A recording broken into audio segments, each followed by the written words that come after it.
بيقولوا لي احمد بيخليكي تعملي الفطار لوحدك ولا بيساعدك؟ ولا انا ولا هي يا جماعه انا مأنتخه بقالي 4 شهور على 4 السرير. مين؟ 5 احنا بقالنا شهور 6 شهور مأنتخه على السرير حرفيا. انا حرفيا ما بتعملش اي حاجه والله العظيم اخواتي بيجيبوا عندنا لي ناس غلابه بيعملوا لنا الاكل. حصل كوبايه الماء بتجيلي لحد السرير. بس حصل. خلاص كلها كام يوم ان شاء الله راجعين شقتنا ومين اللي هيعمل الفطار؟ نقعد لحد ما تولدي فاهم؟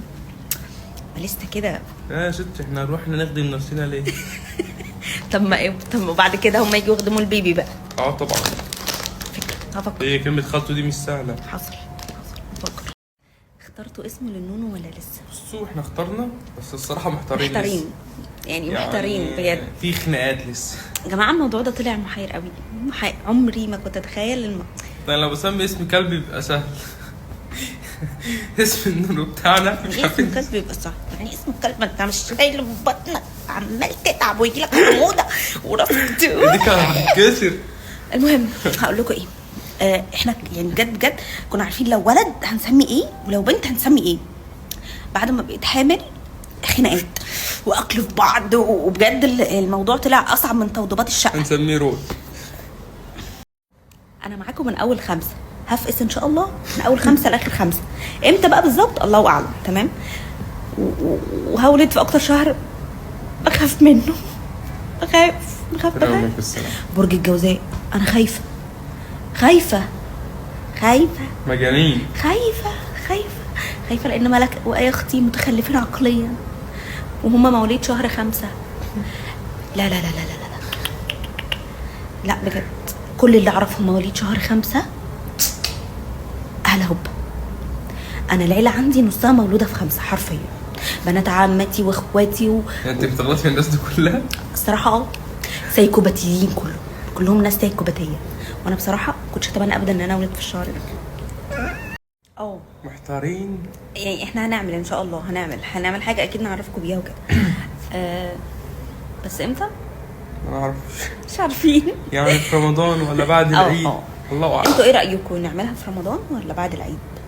انا بالنسبه لي بعد العيد. انت عشان عايز تريح دماغك يعني. يا باشا روقان يا باشا وكده وواحد يبقى متسنجف كده. انا بقول نصورها مثلا في رمضان وننزلها اول يوم العيد. دي صحيه هي ولا مناسبه يعني حلوه.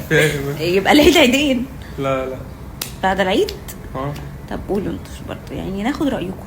ما انتوا اللي هتشوفوا في الاخر ناخد رايكم. انا بقى واحمد مصورين رد فعلنا. يا لهوي بحكي لهم القصه. احكي لهم.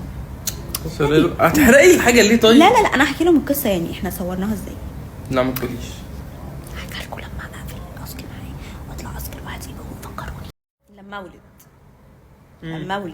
ايوه لما اولد. ايوه سامعك ما تقولي. هتسيبني اقعد قد ايه عند ماما؟ يعني ممكن يوم ايه؟ يوم اخلص والله ما بهزرش. يوم اقابلكم بعد ال40 يا شباب. حضرتك محدش فينا مصدق عليا. بتقولي لحظه ادراك ان انا لحد دلوقتي مش مصدقه انك حامل. والله العظيم انا ببقى سايب بالله ما حد فينا مصدق. والله ببقى ماشي ساعات كده اقعد افتكر كده ايه انا كنت ازاي كده. انا ولا مصدقه ولا اهلي مصدقين ولا اهل احمد مصدقين ولا اهلي مصدقين ولا اخواتي مصدقين ولا حد مصدق بجد. تحس ان الموضوع بقى مش هنصدق غير لما يبقى في مفعوص كده على السرير بيعيط ولا مفعوصه وخلاص بقى ساعتها نصدق. ما مش هننام. مفيش نوم. انت نام انت بقى انا اقعد. مفيش نوم. هتقعد انت؟ ما نشوف. هبقى اصور لكم عمال يشخر وانا اللي شايله الحوار كله. والله العظيم يا جماعه احمد ده اكتر واحد بيحب يسبني واكتر واحد بيحب ينام في الدنيا. اكتر واحد بيحب ينام. بس ما علينا ولا ما حد مصدق ولا